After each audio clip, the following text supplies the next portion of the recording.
Anna Akhmatova, who was Russian, she had to memorize her poems because she knew that her poetry would be destroyed by Stalin. So poets were people and are people, and I'm happy to say that they do understand that they need to stand up and say and just express themselves, and so tell people about something, and more of those words come deep down from their heart.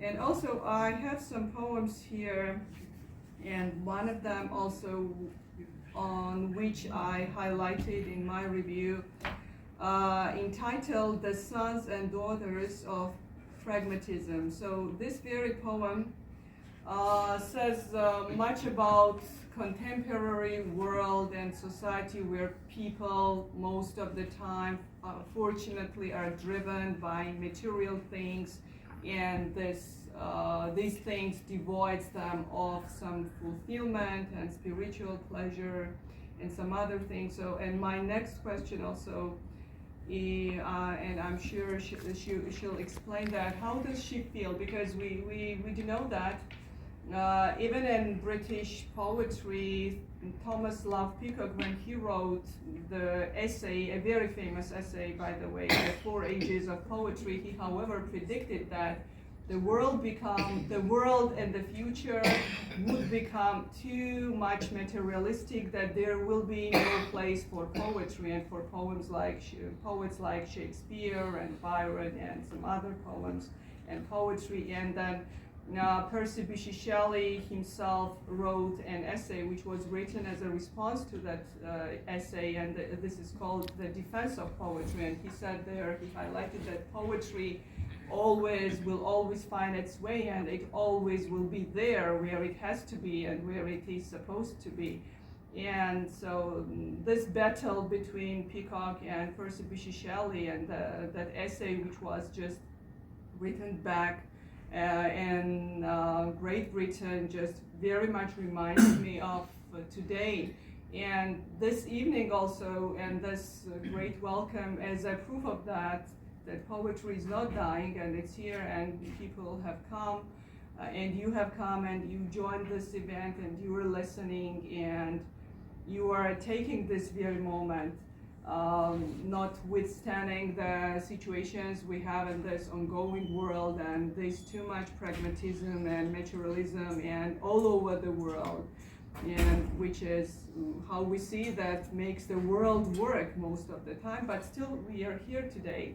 And this poem reads like this: we, the sons and daughters of pragmatism, wink an eye at our own image in the mirror and run along all alone. We keep running.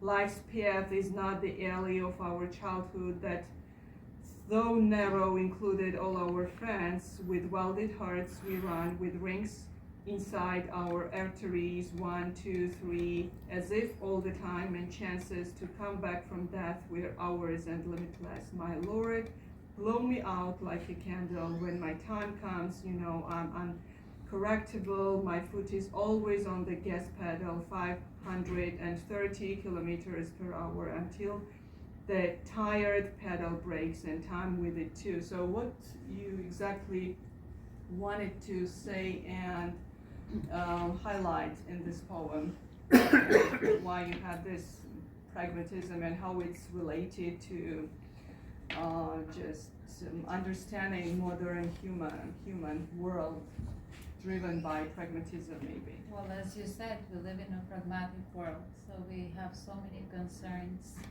and success is always being redefined. Define a successful person. Is a successful person just a person that has a degree of university? Is a successful person a person that owns a home or owns the latest car model? Where do we draw the line of success? Because we all feel the need to be successful. And in order to be successful, we forget so many other things that are important to us. Even the very basic necessities of life, the sleep, for example, we're sleeping less and less.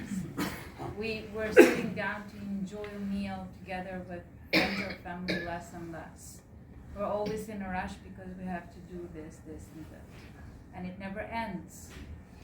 And this is why I say if we incarnate ourselves in an image, basically, I got this, I'm doing fine, you don't need sleep, just put some makeup, cover the black lines under my eyes, that I haven't slept. That is pragmatism, pushing us. Oh, forget about going back home to Albania, that costs too much money, stay here, put the money in down payment mortgage. That is the pragmatism, but what does my heart really want? And this is why I say, oh God, when it's my time to die, just blow me like a candle. Because I'll never stop. I'm always chasing. I am like those little hamsters running on the treadmill, and I just can't stop it. And as I say, I know myself very well. I'm correctable. I'm looking at people that God has given a second chance of life, that have had 1, 2, 3 bypasses, and this is why I say with welded hearts, rings in our hearts, 1, 2, 3. We just continue as if God is going to give us so many chances, are unlimited.